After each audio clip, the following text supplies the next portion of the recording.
Assalomu alaykum hurmatli talabalar va tinglovchilar.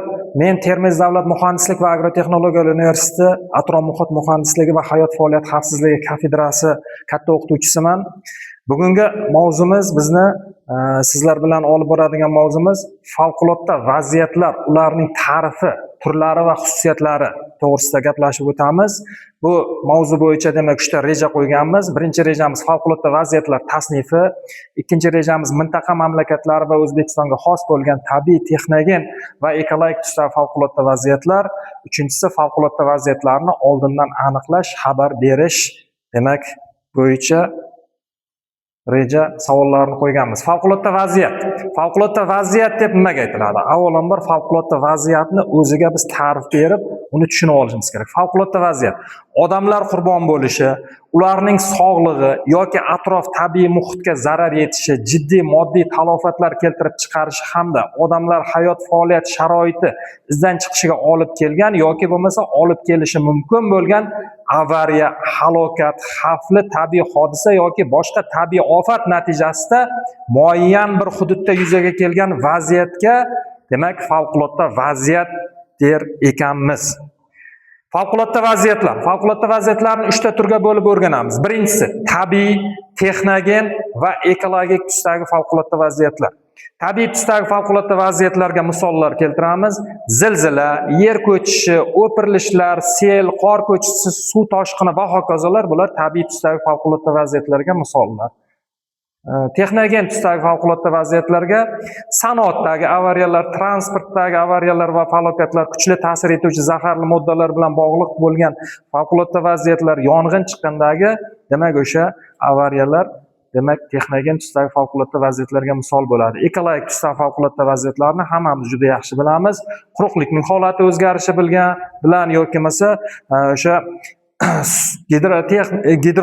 ya'ni suv holatining o'zgarishi bilan, havo holatining o'zgarishi bilan bog'liq bo'lgan demak avariyalarni biz ekologik tusdagi favqulodda vaziyatlar deb nima qilamiz, baholaymiz.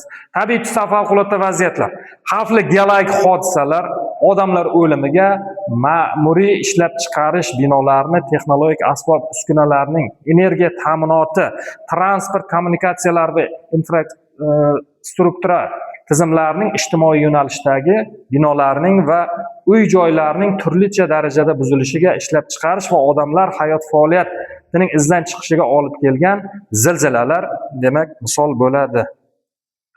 Gidrometeorologik favqulodda vaziyatlarni hammamiz juda yaxshi bilamiz.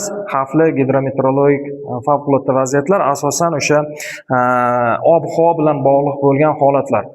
Bular ham odamlar o'limiga, aholi punktlarining, sanoat va qishloq xo'jaligi obyektlarini suv bosishiga, infratuzilmalar va transport kommunikatsiyalari ishlab chiqarish va odamlar hayot faoliyati buzilishiga olib kelgan yoki shoshilinch demak ko'chirish tadbirlari o'tkazilishini talab qiladigan suv toshqinlari, suv o'pirilishlari va sellar misol bo'ladi.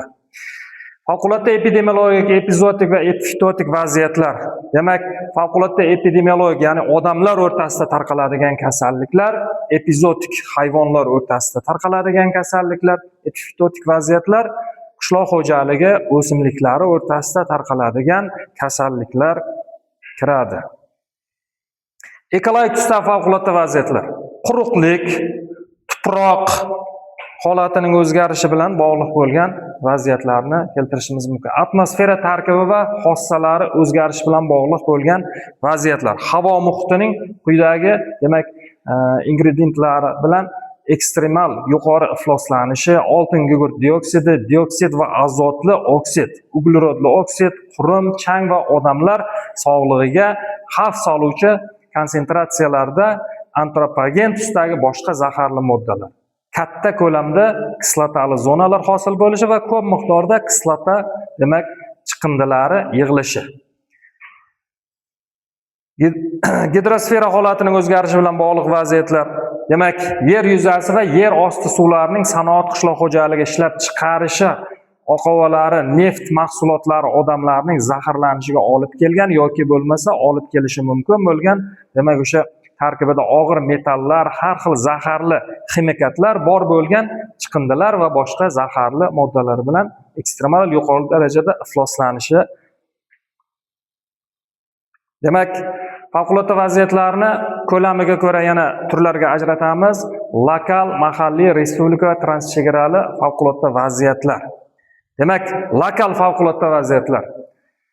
Favqulodda vaziyat